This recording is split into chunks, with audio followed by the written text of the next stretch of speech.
खबरदार, सब्ज चाय का ज्यादा इस्तेमाल सेहत के लिए नुकसानदेह है। सब्ज चाय के बेशुमार फायदों से ज्यादातर लोग वाकिफ होते हैं, ताहम इसके कसीर इस्तेमाल से नुकसान उठाना पड़ सकता है। सब्ज चाय का इस्तेमाल कोलेस्ट्रॉल को कंट्रोल और शरियानों में खून की रवानगी को बेहतर बनाकर दिल सेहतमंद रखता है। इसके अलावा वजन कम करने के लिए रोजाना 1 कप सब्ज चाय कारआमद साबित होती है। एक तहकीक के मुताबिक सब्ज चाय एक दिन में 75 से 100 कैलोरीज को जलाती है। माहिरीन के मुताबिक सब्ज चाय के टी बैग को गीला करके आंखों पर 15 से 20 मिनट तक रखा जाए तो इससे सूजी हुई आंखों को बेहद सुकून मिलता है।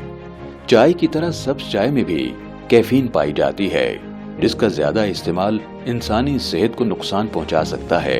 एक दिन में 2 कप सब्ज चाय का इस्तेमाल ठीक है, लेकिन इससे ज्यादा इस्तेमाल से इंसान की सेहत खराब हो सकती है। सब्ज चाय के पौधे में एल्यूमिनियम पाया जाता है, जो आसाबी बीमारियों का सबब बन सकता है। ज्यादा सब्ज चाय पीने वालों के दिल की धड़कन अक्सर तेज रहती है, जिससे बाज़ औक़ात ब्लड प्रेशर बढ़ जाता है। इसके बकसरत इस्तेमाल से घबराहट, सुस्ती, कमजोरी, सर दर्द और भूख की कमी हो जाती है। मैदे में तेजाबियत और गर्मी बढ़ जाती है। कब्ज की शिकायत भी हो सकती है, क्योंकि इससे रतूबतें खुश्क हो जाती हैं और बाज़ औक़ात कै और मतली भी हो सकती है। तिब्बी माहिरीन के मुताबिक खाली पेट सब्ज चाय पीने से जिगर की बीमारी हो सकती है।